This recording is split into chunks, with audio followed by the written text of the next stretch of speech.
আসসালামু আলাইকুম। আজকের ভিডিওতে বলবো কাশি কেন হয়। আজকের ভিডিওটি দেখলে কাশি কেন হয় এই সম্পর্কে স্পষ্ট একটি ধারণা পাবেন।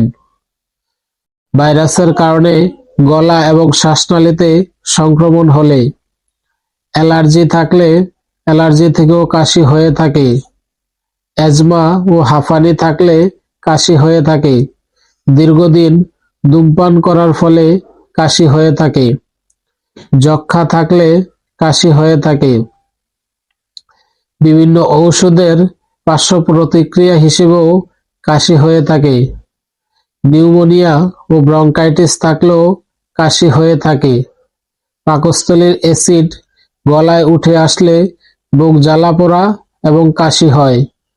এই সকল কারণগুলোতে কাশি হয়ে থাকে। ভিডিওটি ভালো লাগলে সবার কাছে শেয়ার করে দিবেন। ধন্যবাদ সবাইকে।